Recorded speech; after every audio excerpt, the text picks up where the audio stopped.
হ্যাঁ, ওর ছুটির শেষ, কালকে থেকে জয়েনিং করতে হবে। আজকে আপনার জয়পুর থেকে আসলাম, এসে এখন আবার জয়ন্তিকাতে সিলেটে চলে যাবো।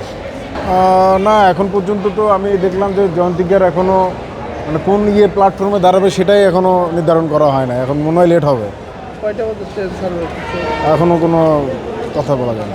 তাহলে এই যে অনিশ্চয়তা, এটা আপনাদের জন্য এটা তো একটা ভালোই, এটা তো অবশ্যই ভালো রকমের একটা ভোগান্তি। কারণ আমরা চাই এটা দ্রুত সমাধান হোক। এক্সট্রিম মশার কয়েল প্ল্যান্ট ফাইবার দিয়ে তৈরি, তাই সহজে ভাঙে না, সুগন্ধিযুক্ত ও নিরবিচ্ছিন্নভাবে জ্বলে। ডেঙ্গু, চিকুনগুনিয়া বাহি সহ যে কোনো মশার বিরুদ্ধে দেয় এক্সট্রিম সুরক্ষা। কখন টিকিট কাটছেন? কখন? আমি অনলাইনে কাটছি। কয়টা মধ্যে যাবে এটা লেখা আছে? হ্যাঁ, 11টা 15 মিনিটে।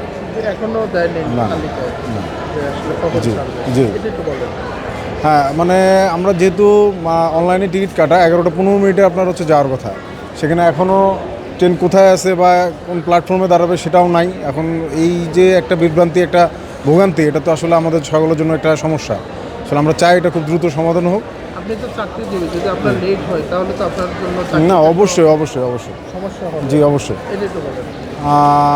মানে আসলে বিষয়টা হচ্ছে আমাদের তো চাকরি করতে একটা অন টাইমের উপর রিপোর্টিং করতে হয়। এখন যদি আমরা চাকরিস্থলের সঠিক সময়ে রিপোর্টিংটা না করতে পারি, সেক্ষেত্রে দেখা যাবে যে আমাদের বসদের কাছে অনেক রকম কথা শুনতে হয়, অনেক রকমের সমস্যা হয়ে থাকে আর কি।